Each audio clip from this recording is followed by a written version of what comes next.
Hola, ¿qué tal? Muy buenas noches, bienvenidos a Noticias 22. Qué gusto que nos acompañen, Rafael García Villegas, querido compañero, ¿cómo estás? Mi querida Laura, amigos del auditorio, muy contento de saludarlos y también saludamos a Laura Regis en la lengua de señas mexicana.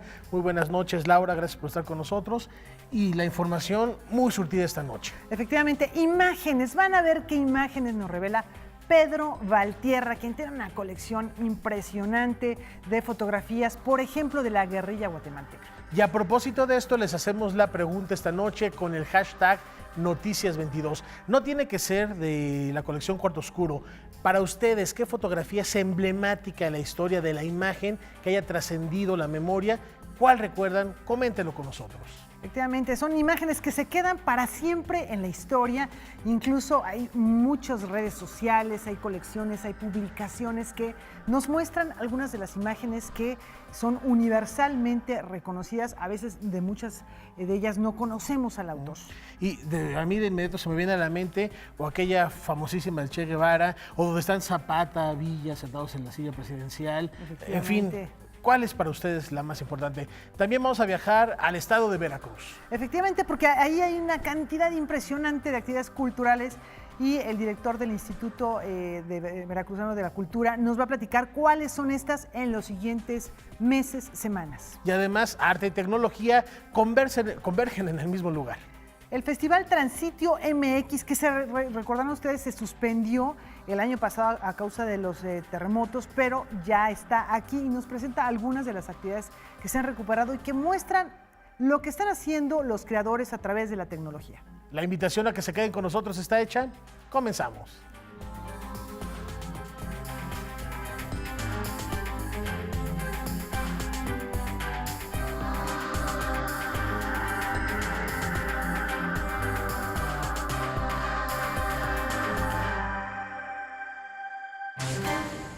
La Asociación Mexicana de Cineastas Independientes celebró anoche sus 24 años. Tiempo en el que se ha consolidado como un semillero de talentos en los medios audiovisuales.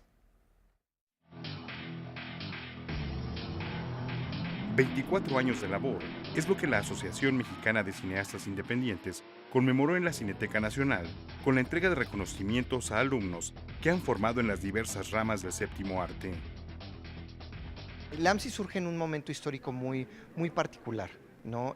Surge cuando el Canal 22 el Canal 22 también tiene 25 años. Inmevisión se convierte en Televisión Azteca, también empresas proveedoras digitales empiezan a surgir y en el campo cinematográfico surgen empresas como Cinemark en su momento, Cinemex y Organización Ramírez se convierte en Cinépolis, un momento histórico en el cual se ha transformado en un momento en donde el cine está pujante. La AMCI, afirma su director, surge en un momento particular de la producción audiovisual y medios de comunicación en México, y es así que desde entonces ha crecido y evolucionado con los formatos, lenguajes y plataformas tecnológicas, hasta lograr más de 2,000 egresados en estos casi 5 lustros. Tiene una visión muy diferente porque ya utilizan las herramientas tecnológicas no solamente para la pantalla grande, sino también saben utilizarlas para otro tipo de pantallas, para celulares, para televisión por internet y televisión abierta también. En la ceremonia de conmemoración por estos primeros 24 años de la AMCI, se entregó la claqueta AMCI a 12 categorías que reconocen desde el guión hasta los diseños sonoros y de producción, música original, actuación y edición, entre otras. De igual modo, se premió con la claqueta al emprendimiento actoral a los alumnos de actuación de la AMCI por su montaje Químicos para el Amor. Axel Macías por Envida.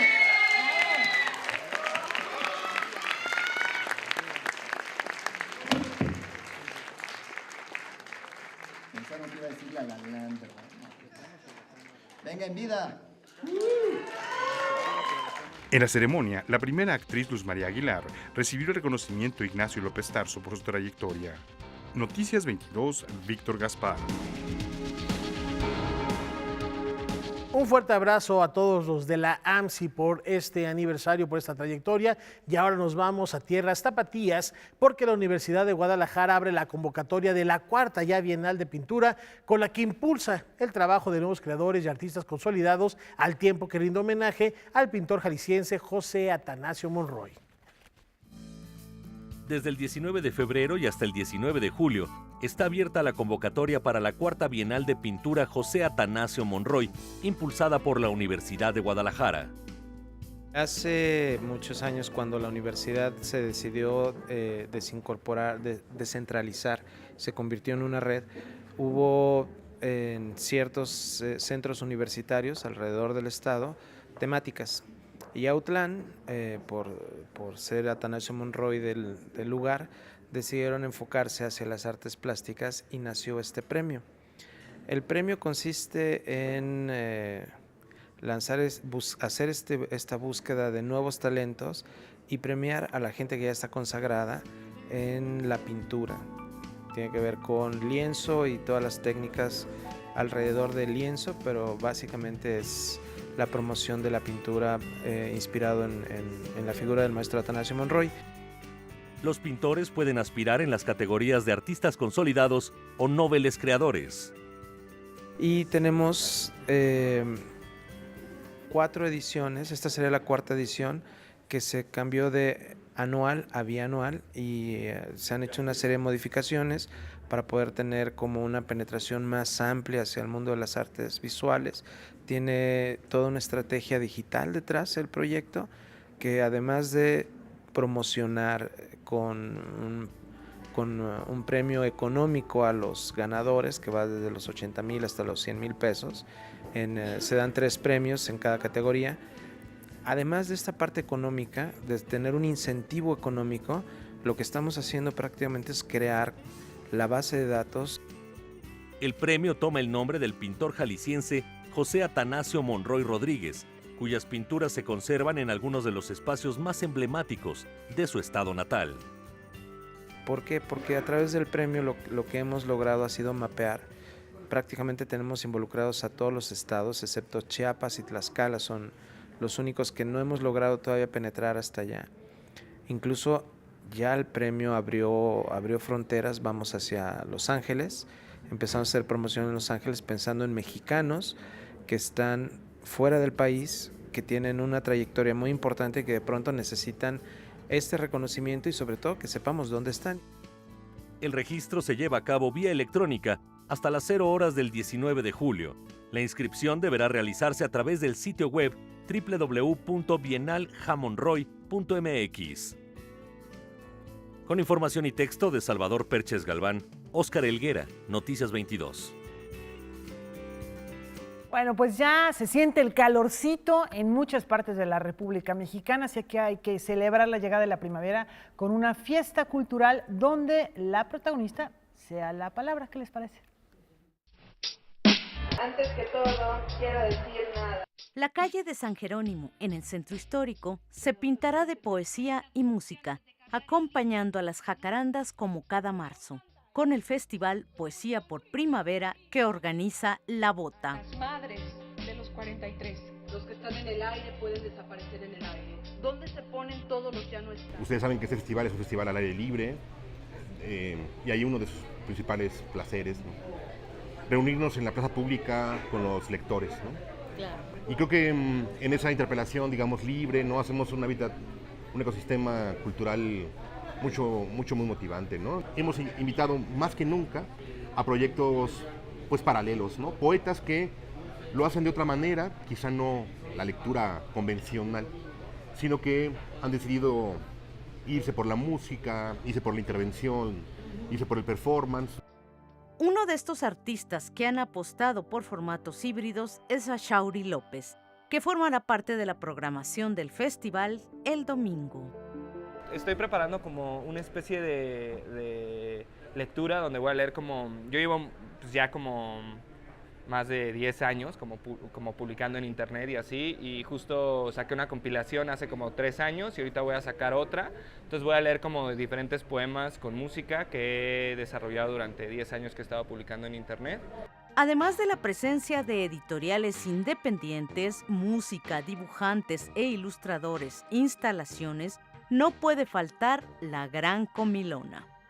Quizá termina la Gran Comilona por cerrar este círculo de propuestas, ¿no? Para mí, ya teniendo aquí, como dije, al editor alternativo, independiente, sí, al escritor también alternativo o independiente, pues a qué, digamos, a un circuito literario un tanto más consumado, más de mainstream, más reputado, digamos, en su nivel, digamos, de promoción internacional, y al lector. Bueno, pues además de eso, ¿no? Tendremos música y comida al aire libre. Eso yo creo que termina por abrochar, por cerrar de manera muy contundente lo que aquí haremos. Una intervención artística de Demián Flores, música de Tania Carrera, las lecturas de Andrea Muriel, Daniela Tarazona, Guillermo Fadanelli, Romina Cazón y Luigi Amara, entre otros, además de la presencia de distintos sellos editoriales y las librerías Marabunta, Profética, Madero y La Chula Móvil, serán algunas de las sorpresas del Festival Poesía por Primavera, que se llevará a cabo este sábado 10 y domingo 11 de marzo en la Plaza de San Jerónimo de 11 de la mañana a 10 de la noche. Noticias 22, Irma Gallo. Pues sí, de que se siente el calor y la actividad cultural va vinculada con todo esto. Qué mejor que sembrar la poesía en la primavera para cultivarla a lo largo del año. Efectivamente. Y les reiteramos la pregunta con el hashtag Noticias22. ¿Qué fotografía para ustedes es emblemática, trascendente en la historia? Y es más, nos propone nuestro director de cámaras, a quien le enviamos un saludo, que además de que nos la platiquen, si la tienen a la mano, la pueden descargar, también nos la envíen para compartirla con el auditorio. Bueno, hay tantas imágenes que nos vienen a la mente, imágenes, por ejemplo, de guerra también, del bombardeo a Hiroshima, Nagasaki, que son imágenes que las tenemos aquí en la cabeza, ya guardadas como una especie de memoria colectiva. Aquí, por ejemplo, Noticias 22, año con año seguimos el WordPress Photo y hay algunas de estas imágenes que se han vuelto emblemáticas en la historia, también las de Nat Geo, que son trascendentes, y como bien decía Laura, aunque no sepamos quién es el autor, la fotografía trasciende. Imágenes de la naturaleza en los fines de los años 70, por ahí, un oso en un fragmento de hielo, el resto del entorno, el hielo derretido debido a el cambio climático. Son también imágenes impactantes que han generado movimientos en la población en favor de una u otra causa. Hashtag Noticias22, esperamos su respuesta.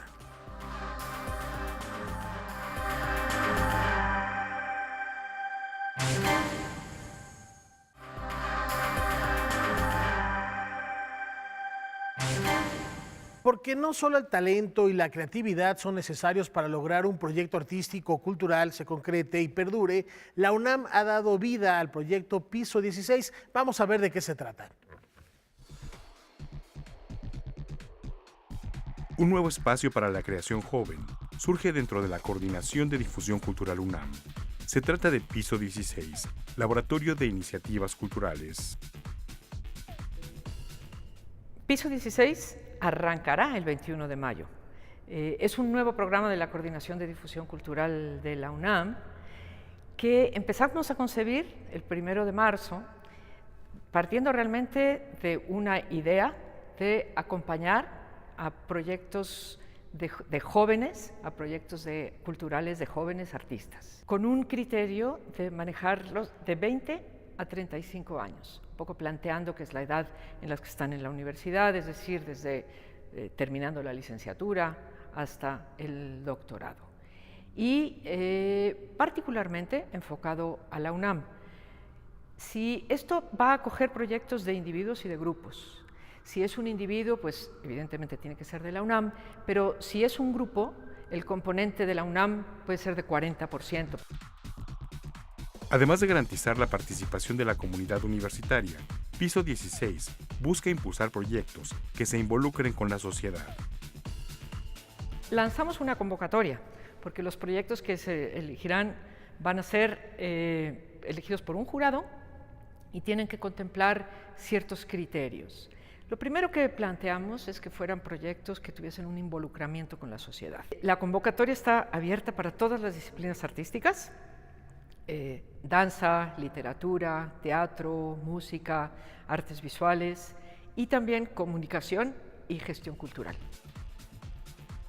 El proyecto tendrá sus instalaciones en el piso número 16 del antiguo edificio de la Cancillería, en la Plaza de las Tres Culturas en Tlatelolco, y que ahora es parte del Centro Cultural Universitario Tlatelolco. El criterio es que los proyectos seleccionados cuenten con un mentor cada uno. Ese mentor sí estará seleccionado en función de la disciplina del proyecto y los acompañará durante 6 meses. Será su guía, quien los aconseje, quien vaya determinando cómo fluye su desarrollo. Además de ese mentor, hemos planteado una serie de talleres que están enfocados a que los proyectos se planteen como un plan de vida, como un plan de desarrollo y que sean económicamente sostenibles. La convocatoria para proponer proyectos está disponible en el sitio web www.cultura.unam/piso 16 y permanecerá abierta hasta el 1 de abril de 2018. Noticias 22, Víctor Gaspar. Siglo XXI Editores dio a conocer las obras ganadoras de sus respectivos premios de ensayo y de narrativa. Vamos a ver de quiénes se trata. El suicidio de su hermana obliga a Daniela a regresar a su casa de infancia para encontrarse con su pasado, un pasado marcado por la explosión del reactor de Chernobyl. Este incidente le sirvió a Iliana Olmedo para escribir una novela, la cual es publicada por Editorial Siglo XXI. Después de que empecé a interesarme por lo que había pasado en Chernobyl, pensé que había que observar o tratar de qué manera esa explosión había modificado el destino del resto del mundo y cómo había afectado en particular la historia de mi familia. Entonces Chernobyl, la novela en realidad habla muy poco de Chernobyl en sí y habla mucho sobre esta familia, sobre México, sobre la política mexicana, la política de energía y la política sobre la energía nuclear en particular también. Además de este volumen, el cual es premio de novela, la editorial está dando a conocer el Premio Internacional de Ensayo, el cual fue para Rodrigo García por Gótica del Búho. Este texto tiene como partida Insomnio III, de José Gorostiza, publicado por Miguel Capistrán en 1969.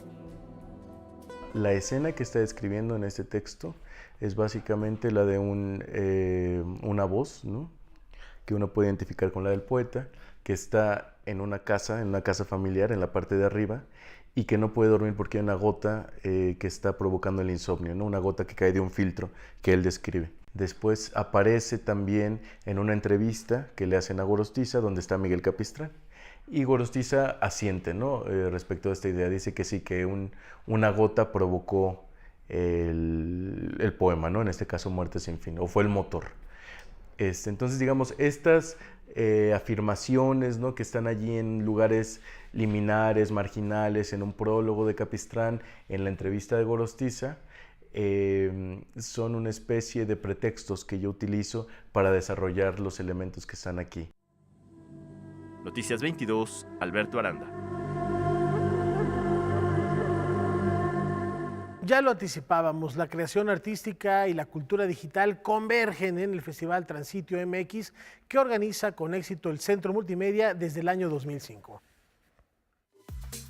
El Festival Internacional de Artes Electrónicas y Video Transitio MX es la plataforma en México más importante para la expresión y análisis de las prácticas contemporáneas de creación artística con medios electrónicos y cultura digital. Quisiera hacer un antecedente rápido. Tránsito iba a ocurrir en septiembre pasado, justo el 21-22, un par de días después del temblor que sufrimos. No hubo más remedio que cancelarlo. Y no hay muchas oportunidades de volver a programarlo. Entonces quisimos hacer este esfuerzo de por lo menos mostrar las piezas del concurso. Estamos muy contentos con la selección que hizo el jurado mexicano y el jurado internacional. El objeto de cada edición ha sido dialogar en torno a las problemáticas por las que atraviesan las prácticas artístico-tecnológicas. Tenemos, pues no sé, la pieza ganadora que está a mi lado de Adrián, que es un chico muy joven que de hecho ganó el premio para jóvenes mexicanos y pues que tiene un contexto y una lectura también muy fuerte en el momento en que vivimos de violencia en México y pues que hace una reflexión a través de tecnología que es muy importante. Esta es una escultura electrónica. Enfardo es el título, que significa empacar mercancía. Enfardo apunta a los horrores cotidianos que se han naturalizado, como lo es la trata de personas con fines de explotación sexual y laboral.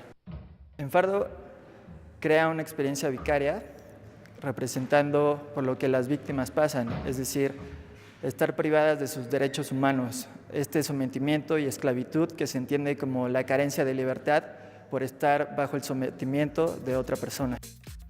La alemana Viren Friedrich se hizo acreedora al premio Transitio MX por su pieza The Long Now y se otorgaron menciones honoríficas a Antonio Arango Vázquez de México por Sin título subtítulo, Ruth Jarman y Joe Gerhardt de Reino Unido y Estados Unidos respectivamente por Airworks y Arjan Sánchez Guerrero de México gracias a Kio, Do You Copy? El proyecto se llama Kio, Do You Copy? O sea, Kio, ¿me copias? Y es un proyecto en el que me encuentro con textos que me escribe una fotocopiadora. Ella me escribe unos textos que yo publico, que yo edito como libros, estos libros que están aquí.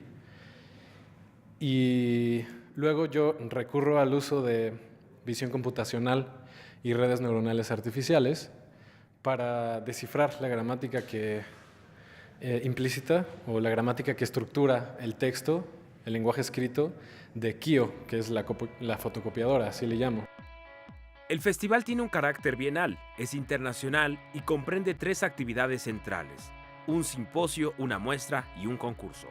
Con información de Salvador Perches Galván, César H. Meléndez, Noticias 22. El escritor Guillermo Fadanelli considera que las letras nos ejercitan en el conocimiento de otros mundos, de otros individuos, de otras personas y nos acercan al sufrimiento ajeno. Por ello, en su nuevo trabajo ensayístico defiende la necesidad de seguir haciendo literatura. ¿Para qué alimentar las ficciones en un mundo que se caracteriza por las mentiras? ¿Por qué acercarse a leer historias de individuos que nada tienen que ver con nosotros? El escritor mexicano Guillermo Fadanelli se hace estas preguntas constantemente y se inspiró en ellas para escribir Meditaciones desde el subsuelo, un ensayo en el que cuestiona el papel de la literatura en la sociedad y en el que, alejado de todo adoctrinamiento, hace un llamado a defender la individualidad en nombre de la comunidad. El fundamento del libro, si es que puede ser discernible, se da a través de una pregunta. ¿Tiene sentido continuar escribiendo en sociedades que desprecian tanto la literatura, la reflexión y la crítica? ¿Es posible que la literatura pueda estimular nuestro sentido de rebeldía para encarar a los criminales en todos los aspectos? La literatura no es nada más entretenimiento, es introspección, conocimiento de uno mismo y cultivo de la diferencia.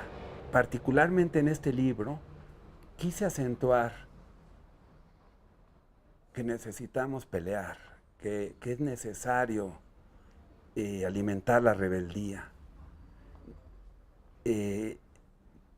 ponernos en contra de la autoridad, hasta que esta autoridad se muestre justa y legítima.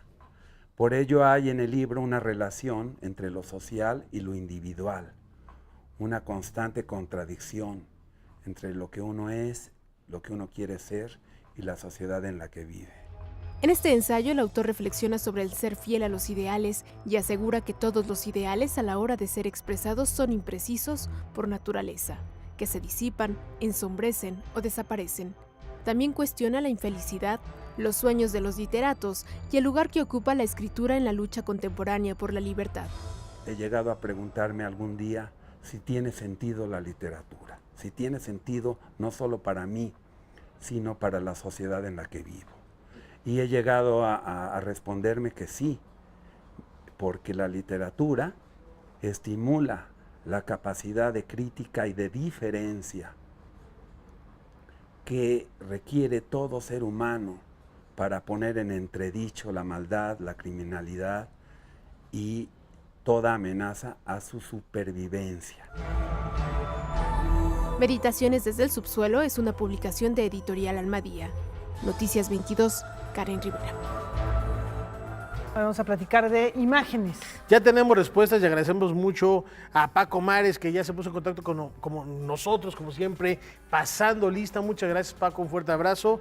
Y él dice que hay 2 fotos que nos comparte. Nacional, la de la soldadera en el estribo de un vagón del ferrocarril del archivo Casasola, emblemática esta imagen. Y la imagen internacional de Nick Ut, la niña vietnamita corriendo desnuda en el camino envuelta en llamas por un ataque de napalm muy impactante y que hasta ciertas fechas estuvo despertando polémica. La subieron en Facebook y se desató toda una serie Efectivamente, de y una mujer que después ha sido entrevistada, que está muy bien ubicada y que ha narrado ese momento preciso, cuál fue la experiencia que tuvo, cómo sentía un ardor tremendo, absoluto en todo su cuerpo que le quemó la ropa y que la obligó a quitarse los pocos trazos que le quedaban de esta. Imágenes poderosísimas que pedimos que nos sigan compartiendo esta noche en hashtag Noticias22 a través de Twitter. Una pausa, Laura. Regresamos.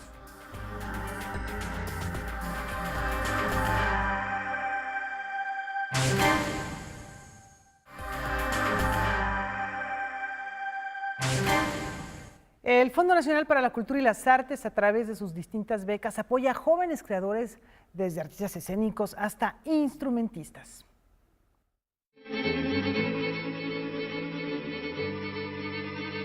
Cuatro de las convocatorias que ofrece el FONCA ya están abiertas.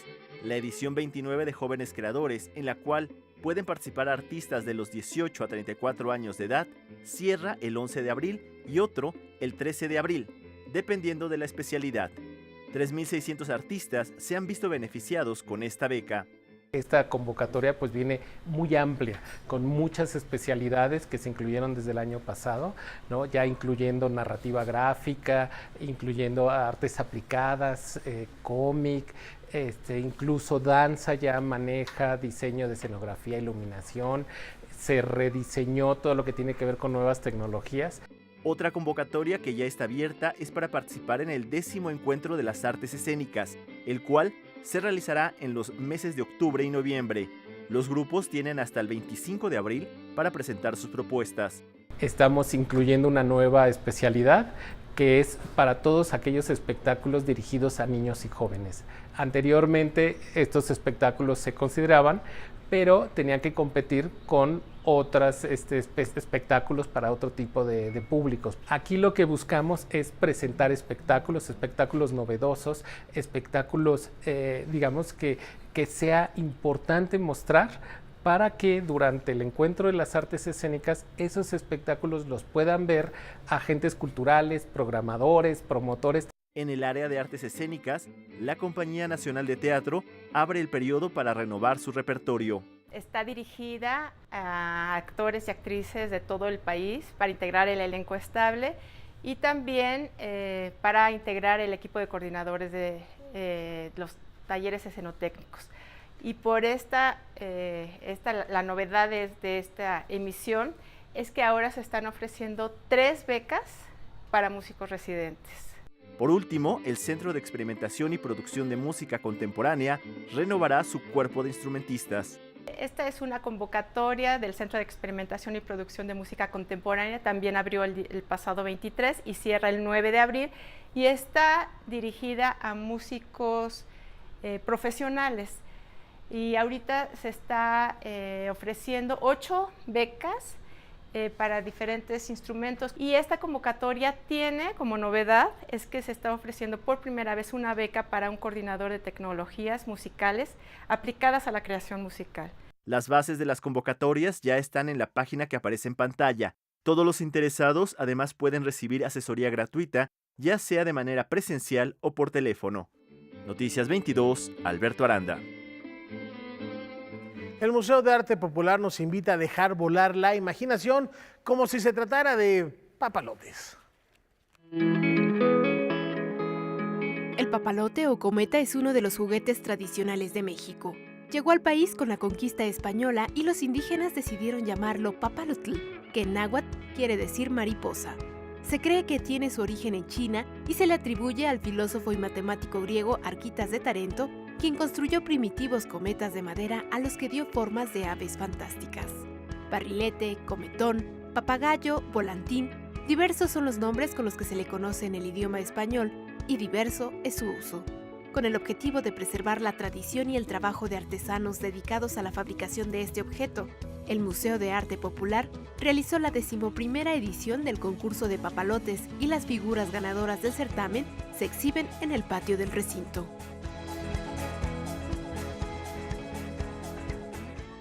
Vuela por tu salud, de Pedro Cuacuas de Puebla. Quiz, de Manuel Rosas de la Delegación Iztacalco. Y Pujanza de 1200 latidos, de Elizabeth Arturo y Ángeles Romero, fueron los papalotes ganadores del primero, segundo y tercer lugar, respectivamente. En el certamen participaron alrededor de 30 papalotes, inspirados en la naturaleza, las tradiciones indígenas y los guerreros antiguos. Todos ellos integran esta exposición que podrá visitarse hasta el 29 de abril. Noticias 22, Karen Rivera.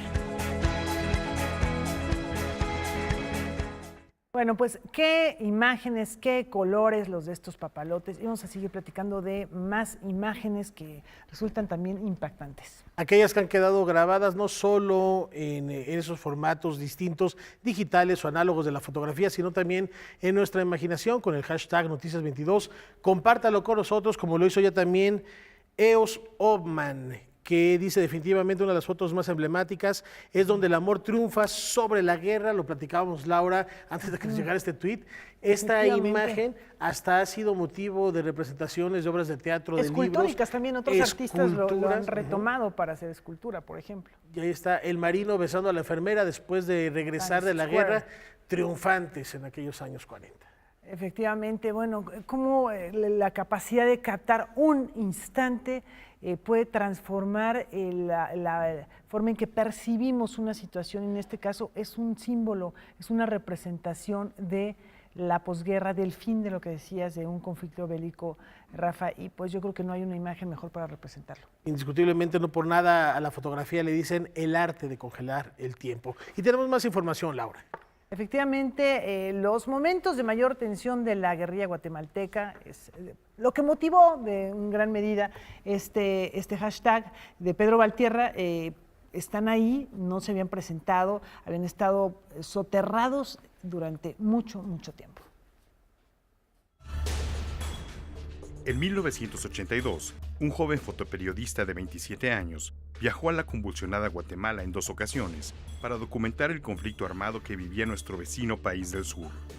Comisionado por el periódico 1+1, Pedro Valtierra se adentró en los territorios controlados por la Organización Revolucionaria del Pueblo en Armas y por las Fuerzas Armadas Revolucionarias de Guatemala, respectivamente, en cada viaje.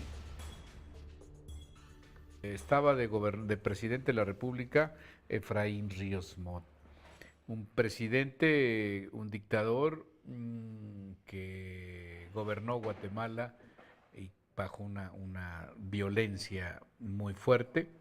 Se habla de que hubo una gran cantidad de muertos, alrededor de 40-50 mil. En todo el periodo de Ríos Montt, según datos, hay alrededor de 200,000 personas asesinadas.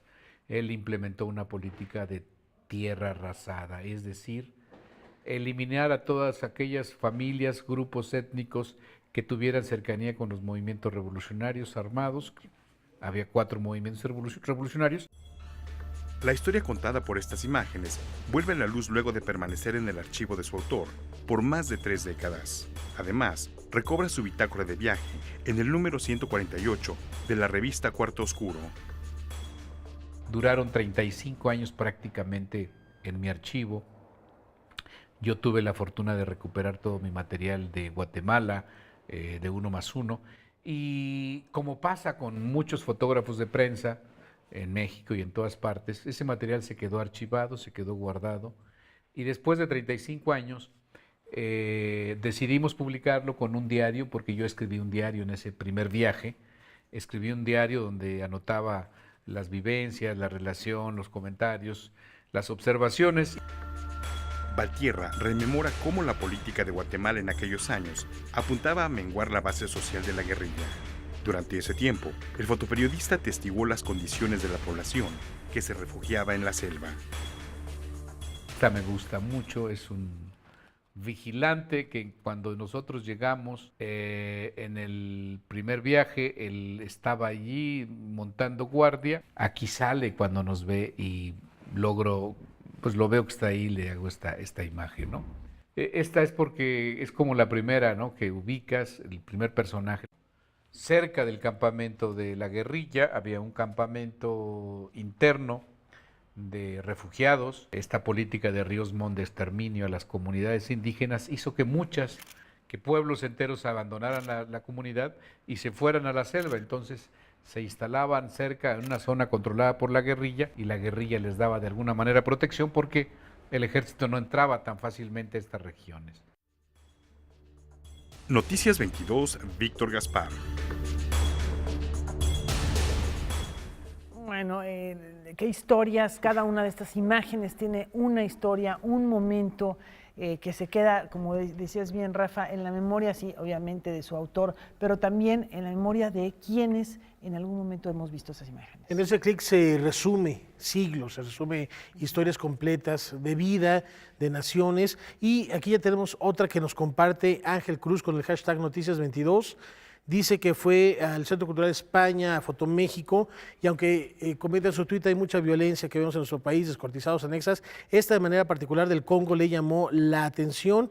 Es una fotografía que la ficha también nos la envía, pertenece a Álvaro Ibarra Zavala, de un soldado del ejército congoleño que sostiene extremidades que acababa de cortar con un cuchillo a un combatiente muerto del Congreso Nacional para la Defensa Popular.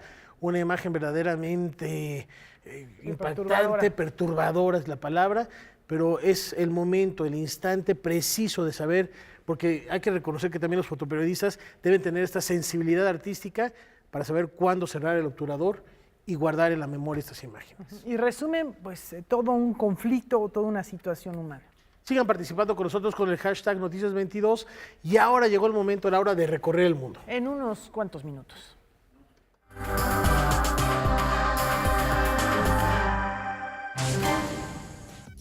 El Louvre en Teherán, Tesoros de las Colecciones Nacionales Francesas, es la exposición que recolecta medio centenar de obras del afamado recinto de Francia y que ahora se exhiben en el Museo Nacional de Irán. Piezas artísticas de civilizaciones de Asia, África, Mesopotamia y sobre todo de Europa serán vistas por primera vez en el país, lo que constituye un hito para los amantes de la historia y el arte en Irán. Un violín que perteneció a Albert Einstein será vendido en Nueva York. Se calcula que alcance los $150,000 en la subasta. El instrumento fue hecho en 1933 por Oscar Stiger, quien se lo entregó al científico después de su llegada a los Estados Unidos como erudito residente en la Universidad de Princeton.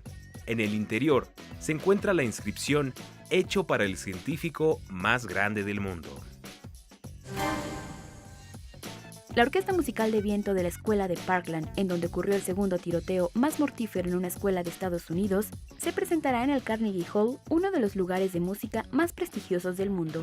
Los miembros de la sinfonía, Marjorie Stoneman Douglas, que serán parte del Festival de Bandas de Nueva York 2018, dijeron que la música les ha ayudado para sobrellevar la tragedia que vivieron.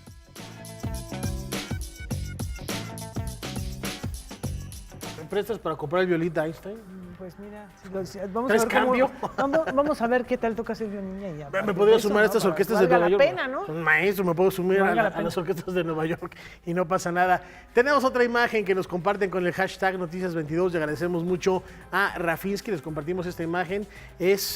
Ponen su tweet de Nilufer, de Mira y muy reciente, esta triste imagen que nos está compartiendo Rafinsky, que también dio la vuelta al mundo, que también fue muy polémica, que muchos aseguraban que era un fotomontaje y que después pues se comprobó que es una de las tantas tragedias a propósito de la migración que se da en distintos países y que las consecuencias muchas veces afectan de manera directa a los más pequeños de la población. Vamos a una pausa. Regresamos en Noticias 22.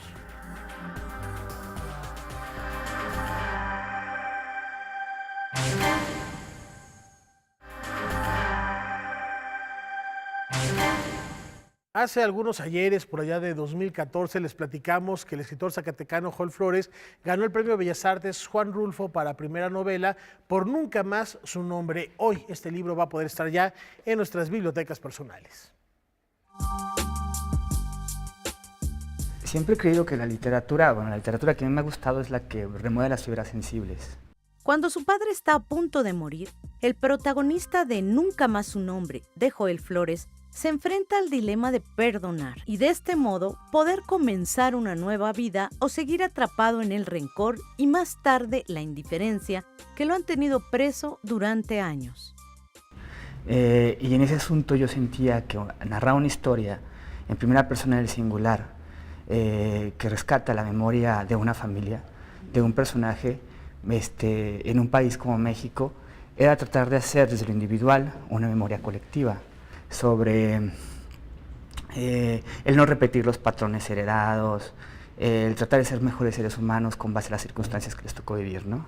Y en este caso yo creo que la novela no solo toca las raíces filiales y el perdón, o la búsqueda de las raíces filiales y el perdón, sino la búsqueda de tratar de ser un mejor ser humano luego de una vida dura. Noticias 22, Irma Gallo.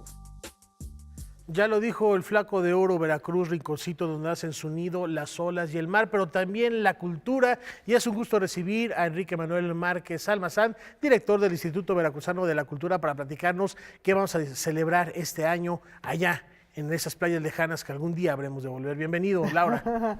No, Rafa, con esa presentación ya me dieron ganas de irme por allá a disfrutar de un cafecito en la parroquia, por ejemplo, ¿no? Bueno, pues bienvenido, realmente nos da mucho gusto recibirte. Enrique, para que nos platiques, Veracruz sigue siendo un estado en el que hay propuestas novedosas. Por un lado está una tradición cultural que tiene que ver con desde gastronomía, artes visuales, artes escénicas, música, mucha música, mucho baile, pero también hay artistas contemporáneos que están haciendo cosas interesantes. Cuéntanos cómo les está yendo con la actividad que se viene desarrollando. Hace un año te vimos, estuviste con nosotros para platicarnos acerca de la perspectiva que se tenía por parte del Instituto Veracruzano de la Cultura. Así es, gracias por la invitación. Estamos cerrando el aniversario 30 del IBEC, que este año celebramos. La doctora Ida Rodríguez Pamponi lo fundó. Y es un instituto que ha hecho mucho por Veracruz. Veracruz ha estado como esto muy rico en cultura, tanto ancestral, olmeca, totonaca, huasteca, hasta, digamos, Díaz Mirón, Jorge Cuesta, Emilio Carballido, Sergio Pitol, el Premio Cervantes, que está en Jalapa. Es un estado que cuenta con dos orquestas sinfónicas, la Sinfónica de Jalapa, la más antigua de México, con un centro cultural, maravilloso centro cultural Tlacna, y la Orquesta Filarmónica de Boca del Río, de las más jóvenes del país y más innovadoras, con el Foro Boca Recinto, que también se inauguró en diciembre por el arquitecto Michel Rochkind. Es un estado que tiene mucho que ofrecer. También tenemos 3 ferias del libro, casi en los estados tienen a lo mucho una, entonces es un estado maravilloso. Y celebrando a la actividad actual, este mes inauguramos una exposición de Gustavo Pérez, gran ceramista veracruzano que ha estado por todo el mundo, es una eminencia. Y este año tenemos algo innovador en Veracruz, que es el primer encuentro estatal de artes. Va a ser parte de escénicas para música, teatro y danza. Hace un año me invitaron del Consejo Británico a ser delegado en el Festival de Edimburgo, en el showcase que hace el Consejo Británico. Entonces es realmente un encuentro internacional inmenso. de primer nivel. Y pensamos que en Veracruz tenemos algo similar, ¿no?, a la escala de Escocia a nivel global, pero en Veracruz, como dices tú, hay creadores muy buenos, tanto gente independiente, que ha sido un gran auge, empresas culturales, teatro, de danza, de música, gente que está lanzando ideas, y también el IBEC ha estado fomentando eso a través de talleres y cursos, para dar la herramienta a la persona o al joven o al creador para que pueda llevar a cabo su idea. Muchas veces tenemos ideas muy buenas, pero no sabemos cómo llevarlas a cabo. Entonces tampoco es una ciencia física cuántica. Entonces hemos traído personas de México, vino Kickstarter, vino Donadora, para que los artistas locales tengan esa herramienta para poder lanzar su idea. Enrique, ¿el encuentro de artes cuándo se realiza? El encuentro de artes se realiza del 23 al 26 de agosto en Jalapa. Es a veces una convocatoria para grupos independientes. Perdón, ¿la convocatoria está abierta ya, o todavía no se abre? La convocatoria sale en el mes de abril. En el mes de abril, ok, ya muy pronto. Esto yo creo que es una noticia muy importante para los creadores culturales. Así es un encuentro estatal. Como te menciono, vamos a invitar a 15 programadores nacionales de los festivales más importantes, así como programadores de de Perú y Colombia, y de Inglaterra, a través del Consejo Británico, con quien estamos colaborando para esta iniciativa. Entonces, un respaldo muy bueno que nos está dando el Consejo Británico. Agradezco mucho a Edgardo Bermejo y a todo el equipo del Consejo por avalar este primer encuentro y darle esa visión internacional. Cuando entramos a trabajar, como te comenté hace un año, tenemos 3 líneas de acción. Uno es el fomento, la formación y la difusión. Entonces el encuentro estaría en el esquema de la difusión, y del fomento tenemos la Feria del Libro, infantil y juvenil. El año pasado inauguramos en diciembre la primera Feria Nacional del Libro en Boca del Río. Entonces Boca del Río pasó de ser una ciudad que no era culturalmente una potencia, a ser una ciudad que tiene hoy una orquesta filarmónica, tiene hoy por hoy un centro cultural de clase mundial, el Foro Boca, y una feria nacional. Entonces vemos que la gente siempre está ávida de cultura en cualquier entorno, y es la labor del Estado en este caso y de la empresa privada poder complementar esto para tener una vida digna. Pienso que la cultura es una parte esencial de la existencia, y muchas veces la relegamos como algo, un accesorio, o algo como cuando todo está en orden, invertir en cultura.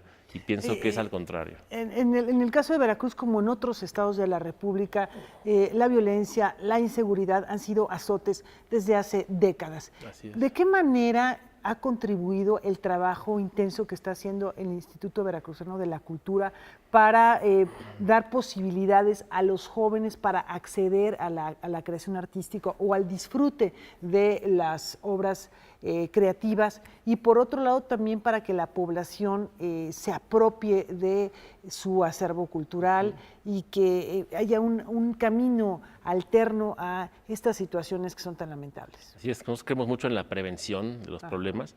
Entonces, hace unos par de años lanzamos el programa Orquestando Armonía, que es un programa para 500 niños en Boca del Río, una zona más pobre de la ciudad, que llevan clases de orquesta y coro todos los días. A nivel estado, lanzamos Selección Cultural, que es un programa de formación artística por las tardes, de forma gratuita para niños, jóvenes y adultos, para que puedan ir al recinto cultural, apropiarse del recinto, que sea un lugar en el cual ellos crean. Y yo pienso que el arte y la cultura es algo muy cercano a los humanos, no es tan lejano como a veces creemos, pero pienso que si uno se ejercita en el arte o lleva a cabo una actividad, uno va a gozar mucho más, tanto de un concierto, de una obra de teatro, como de la creación misma. Entonces creo que es prevención del delito, del crimen, y en 2, formación de públicos a largo plazo. Si comenzamos con los niños y jóvenes, ellos eventualmente llevarán a sus hijos e hijas a los conciertos, a la obra de teatro, al taller. Entonces, creo que es algo muy importante tener presente que la cultura debe ser algo cotidiano, como lo es el ejercicio, como lo es el alimentarse. Es un tipo de nutrición distinta. Tal vez te nutre el alma, te nutre el ser, te nutre el intelecto, y es un lenguaje realmente universal. O sea, un músico puede hacer música con cualquier músico de cualquier parte del mundo, sin hablar el mismo idioma, sino hablar el idioma de la música. Entonces pienso que las artes sí son esta necesidad que nos vincula como humanos, genera comunidades. Es muy importante el día de hoy generar comunidad real, es decir, física. Tenemos redes sociales, nos comunicamos con todo el mundo toda hora. Sí, pero las redes sociales físicas, las redes sociales que están en el entorno, por ejemplo, de un museo, en una comunidad que crea música, en una orquesta, porque no solamente son los participantes, son las familias, son los vecinos, es el sitio donde se realiza un concierto. Bueno, pues yo creo que son propuestas muy interesantes. Enrique, platícanos dónde la gente puede estar enterada, ya sea quienes deseen participar en este encuentro de artes que yo creo que va a despertar muchísimo interés. Y el resto de las actividades, porque lo que nos estás planteando es un panorama muy general. Gracias. La página es www.ibec.gov.mx. Estamos como Instituto de la Cultura, IBEC, en Facebook, en Twitter y en Instagram. Pueden seguirnos, contactarnos y ahí está todo el programa de actividades del año. Pues muchísimas gracias y que haya mucho éxito. ¿Cómo ves, Rafa? Me encanta la idea, hay que darnos una vuelta a Veracruz y de verdad gracias por habernos acompañado esta noche. Y antes de despedirnos, no sé si producción nos dé tiempo de poner el otro Twitter que nos llegó, por favor, que nos envía Miguel López con el hashtag que hemos estado compartiendo esta noche a propósito de imágenes emblemáticas. Noticias 22, la caída del muro de Berlín, donde se aprecia una de las personas que ayudó a derribar el muro. Ahorita vamos a ver esa imagen, pero agradezco a Miguel porque también nos tomó una foto a Laura y a mí, que esperamos también trascienda la historia. Ahí están viendo la foto del muro y la de sus servidores a propósito de este hashtag. La invitación queda hecha para que nos acompañen el día de mañana. Hay que darse una vuelta, por supuesto, a Veracruz, a disfrutar a la orquesta de Jalapa, que es una, ya lo decíamos, de las más añejas de nuestro país. Y hoy nos despedimos celebrando el cumpleaños 74 de la soprano neozelandesa Kiri Te Kanawa, quien logró la consagración con su interpretación de La Condesa de las Bodas de Fígaro y que en septiembre del año pasado anunció su retiro definitivo de los escenarios. Que lo disfruten. Gracias, Laura. Gracias a Laura Regis. Gracias a ustedes. Hasta mañana.